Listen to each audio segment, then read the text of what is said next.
दोस्तों बहुत बहुत स्वागत है एक बार फिर से। जी हाँ दोस्तों, आज पूरे दिन की कई महत्वपूर्ण और बड़ी खबरें निकल कर आ रही हैं। जानेंगे एक एक करके सभी बड़ी खबरों और मुख्य समाचार को विस्तार से। तो बिना समय गवाए चलते हैं आज की पहली बड़ी खबर की ओर। तेलंगाना चुनाव के पहले भाजपा में शुरू हुआ घमासान, इस्तीफे और विरोध ने बढ़ाई मुश्किलें। जी हम बात कर रहे हैं तेलंगाना विधानसभा चुनाव 2023 के लिए मतदान 30 सितंबर को होने वाले हैं और इससे पहले भारतीय जनता पार्टी के संकट से जूझ रही है। तेलंगाना में भी भाजपा वही संकट झेल रही है जिसका सामना मई 2023 में कर्नाटक विधानसभा चुनाव से पहले उसने किया था। भाजपा के उम्मीदवारों की लिस्ट जारी होने के बाद कई नेताओं के इस्तीफे और विरोध प्रदर्शनों ने तेलंगाना में भाजपा को हिलाकर रख दिया है। बता दें कि रविवार को भारतीय जनता पार्टी के नेतृत्व ने 52 उम्मीदवारों की पहली लिस्ट जारी की थी, जिसके 3 दिन बाद बुधवार को कोमटिरेड्डी रेड्डी राजगोपाल रेड्डी ने भाजपा से इस्तीफा दे दिया और दोबारा अपनी पुरानी पार्टी कांग्रेस में जाने का ऐलान कर दिया। हालांकि उन्होंने भाजपा पर कुछ तीखे प्रहार नहीं किए, बल्कि कहा भाजपा खुद को सत्तारूढ़ बीआरएस के विकल्प के रूप में पेश करने में विफल रही है। और वहीं भाजपा के उम्मीदवारों की लिस्ट जारी होने के बाद असंतुष्ट नेताओं ने वारंगल से लेकर निर्मल तक अन्य जिलों में भी विरोध प्रदर्शन और हंगामा किया। पार्टी के राज्य अधिकारी प्रवक्ता एनुगुला राकेश रेड्डी वारंगल पश्चिम सीट से विधानसभा चुनाव लड़ना चाहते थे, लेकिन उनके प्रति पार्टी नेतृत्व ने अनदेखी की और राव पन्ना को टिकट दे दिया गया है, जिसके बाद खबर है कि राकेश रेड्डी केनी निर्दलीय चुनाव लड़ने की योजना बना रहे हैं और भाजपा को टक्कर देने का मन बना रहे हैं। और वही भाजपा की जिला अध्यक्ष डॉक्टर पी रमा देवी, जो मुधोल से टिकट की उम्मीदवार रही थी, उन्होंने मीडिया में आकर कहा कि अगर भाजपा उन्हें टिकट नहीं देती है तो वो पार्टी से इस्तीफा दे देंगी। कैश फॉर क्वेरी में एथिक्स पैनल के सामने पेश होने के लिए महुआ मोइत्रा ने मांगा और समय और कही ये बात। जी हां, आपको बता दें कि तृणमूल कांग्रेस टीएमसी सांसद Mahua Moitra cash for query विवाद में फंसी हैं। उनका बयान दर्ज करने के लिए लोकसभा की आचार समिति ने उनको नोटिस भेजा था, लेकिन उन्होंने समिति के सामने पेश होने के लिए और ज्यादा समय मांगा है। महुआ ने नोटिस की कॉपी ट्विटर पर पोस्ट करते हुए लिखा कि एथिक्स कमेटी आचार समिति अध्यक्ष ने मुझे ईमेल करने से बहुत पहले लाइव टीवी पर मेरे समन की घोषणा कर दी थी। सभी शिकायतें और हलफनामे भी मीडिया में जारी किए थे, लेकिन मैं 4 नवंबर को पहले से तय चुनावी कार्यक्रम खत्म होने के बाद ही जवाब देने आ सकूंगी। माफिया डॉन मुख्तार अंसारी को 10 साल की सजा, लगाया 5 लाख का जुर्माना। जी आपको बता दें कि गैंगस्टर से नेता बने मुख्तार अंसारी को उत्तर प्रदेश के गाजीपुर एमपी एमएलए कोर्ट ने शुक्रवार यानी 27 अक्टूबर को कपिल देव सिंह की हत्या और 2010 में मीर हसन की हत्या के प्रयास के मामले में 10 साल की सजा सुनाई है। और इसके साथ ही कोर्ट ने मुख्तार अंसारी पर 5 लाख रुपए का जुर्माना सुनाया है और इसी मामले में सोनू यादव को 5 साल की सजा सुनाई गई है और 2 लाख रुपए का जुर्माना भी लगाया गया है। अंसारी को पिछले 13 महीनों में उसके खिलाफ दर्ज 6 अलग अलग मामलों में भी दोषी ठहराया गया है और कपिल देव सिंह और मीर हसन दोनों मामलों में मुख्तार अंसारी के खिलाफ गैंगस्टर एक्ट के तहत मामला दर्ज किया गया था। पंजाब के सीएम भगवंत मान ने कहा कि कभी कभी नई पार्टियां पुरानी पार्टियों को कर देती हैं मजबूर। जी हम बात कर रहे हैं कि पंजाब के मुख्यमंत्री भगवंत मान हाल ही में नव नियुक्त हुए ब्लॉक अध्यक्षों का शपथ ग्रहण समारोह में शामिल हुए और इस दौरान सीएम मान ने नव नियुक्त हुए ब्लॉक अध्यक्षों को संबोधित करते हुए कहा कि कभी कभी नई पार्टियां पुरानी पार्टियों को अपना एजेंडा तय करने पर मजबूर कर देती हैं। पंजाब सीएम भगवंत मान ने कहा कि मोदी गारंटी लाए, मोदी की गारंटियां। अमित शाह ने घर घर जाकर पर्चे बांटे, इसे सबसे पहले अरविंद केजरीवाल लेकर आए थे। उन्होंने कहा था कि वे राजनीति में कुछ करने नहीं बल्कि बदलाव करने आए हैं। उन्होंने देश की राजनीति बदल दी है, अब दूसरी पार्टियां गारंटी लेकर आ रही हैं। और इस दौरान उन्होंने कहा कि दुनिया की बड़ी बड़ी कंपनियां पंजाब में निवेश कर रही हैं। पंजाब के लड़के लड़कियों को यही रोजगार मिल रहा है।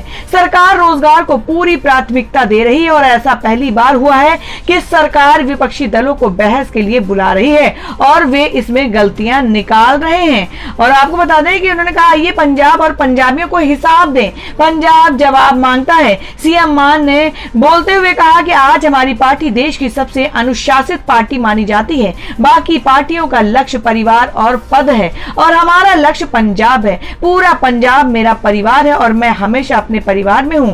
पहले वे केवल अपने परिवार को ही परिवार मानते थे और हमारा परिवार पूरा पंजाब है। सुल्तान इब्राहिम बने मलेशिया के नए राजा। जानिए इस इस्लामिक देश में कैसे होता है शासक का चुनाव। जी हां, आपको बता दें कि मलेशिया में सुल्तान इब्राहिम इस्कंदर को नया राजा चुना गया है। वे 31 जनवरी 2024 को वर्तमान राजा अल सुल्तान अब्दुल्ला से पदभार ग्रहण करेंगे। सुल्तान इब्राहिम को 17वां राजा चुना गया है। मलेशिया में राजा का पद काफी हद तक औपचारिक है, लेकिन वे प्रधानमंत्री जैसी प्रमुख नियुक्तियों की देखरेख करते हैं। देश में लंबे समय तक राजनीतिक अस्थिरता के कारण हाल के वर्षों में राजशाही अधिक प्रभावशाली हो गई है। गाजा में जमीनी हमले की जगह सर्जिकल स्ट्राइक क्यों हो रही है इजरायली सेना, जाने किस बात का सता रहा डर। जी हां, आपको बता दें कि इजराइल और हमास के बीच जारी जंग के 20 दिन पूरे हो चुके हैं और इस युद्ध में अब तक की 7,000 से ज्यादा लोगों की मौत हो चुकी है। हमास के आतंकियों ने इजराइल में घुसकर तबाही मचाई थी, जिसके जवाब में इजराइल लगातार गाजा पर हमले कर रहा है। इजरायली सेना ने गुरुवार को बताया कि गाजा में 250 जगहों पर हमला किया गया है और इस दौरान उन्होंने हमास के ठिकानों, कमांड सेंटर, सुरंगों और रॉकेट लॉन्चर्स को निशाना बनाया है। और इस हमले में इजरायली सेना हमास के 5 सीनियर कमांडरों को मार गिराया है। और हम सभी जानते हैं कि इजराइल 7 अक्टूबर से हमास के ठिकाने को निशाना बना रहा है, मगर वायदे के मुताबिक वो अभी तक इजरायली सेना ने गाजा में जमीनी हमला शुरू नहीं किया है। लाइव कंसर्ट में फैन ने आतिफ असलम के साथ की ऐसी हरकत, भड़के सिंगर ने गाना रोककर स्टेज पर बुलाया और देखिए फिर क्या कहा।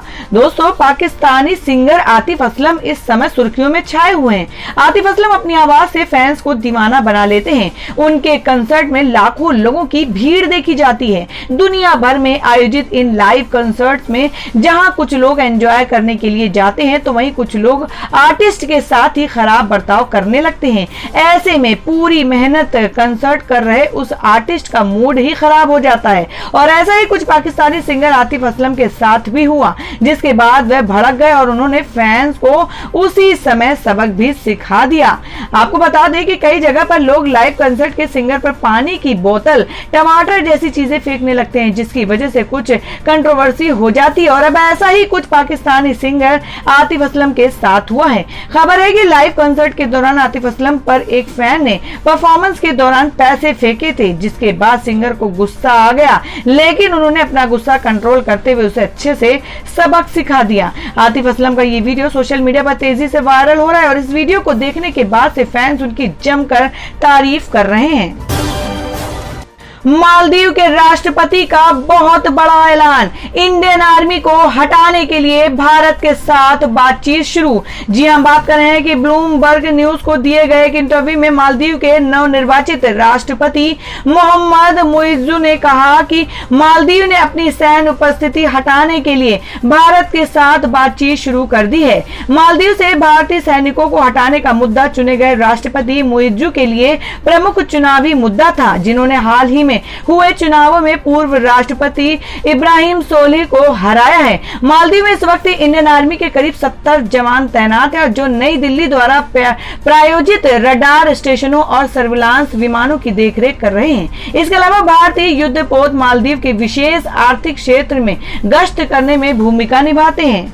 चुने गए नए राष्ट्रपति मुइज्जू, जो पहले राजधानी माले के मेयर रह चुके हैं, उन्होंने इंटरव्यू में कहा कि उन्होंने पहले ही भारत सरकार के साथ मालदीव से सैन्य उपस्थिति हटाने पर बातचीत शुरू कर दी है और उन्होंने भारत के साथ होने वाली बैठकों को पहले से ही बहुत सफल बताया है। मुइज्जू ने ब्लूमबर्ग से कहा है कि हम एक द्विपक्षीय संबंध चाहते हैं जो पारस्परिक रूप से लाभप्रद हो। उन्होंने कहा कि भारतीय सैनिकों की जगह दूसरे देशों के सैनिक भी नहीं लेंगे। इन्फोसिस के सीईओ नारायण मूर्ति के बयान पर क्यों छिड़ी बहस, क्या कह रही है जनता? उन्होंने कहा हफ्ते में 70 घंटे काम करना चाहिए। जी हाँ दोस्तों, आपको बता दें कि इन्फोसिस के को फाउंडर और सीईओ एनआर नारायण मूर्ति ने देश के युवाओं को हर सप्ताह 70 घंटे काम करने की सलाह दी है। नारायण मूर्ति ने कहा है कि भारत की कार उत्पादकता वर्तमान में सबसे कम है और इसे बढ़ाने की अब जरूरत है। इन्फोसिस के पूर्व सीएफओ मोहनदास पई से पॉडकास्ट द रिकॉर्ड के लिए बात करते हुए नारायण मूर्ति ने बातें कही। नारायण मूर्ति ने कहा कि चीन जैसे देशों के साथ प्रतिस्पर्धा करने के लिए युवाओं को सप्ताह में 70 घंटे काम करने चाहिए, जैसा कि द्वितीय विश्व युद्ध के बाद जापान और जर्मनी ने किया था। तो दोस्तों, ये थी अब तक की सभी बड़ी खबरों की अपडेट्स। टुडे ब्रेकिंग न्यूज और लेटेस्ट खबरों को देखने के लिए हमारे चैनल को सब्सक्राइब जरूर कर लें, वीडियो को लाइक और शेयर भी जरूर कर दें अपने दोस्तों और रिलेटिव्स के साथ। तो दोस्तों, फिर मिलेंगे काम की खबरों और सरकारी योजनाओं की एक और नई वीडियो के साथ। तब तक के लिए धन्यवाद दोस्तों।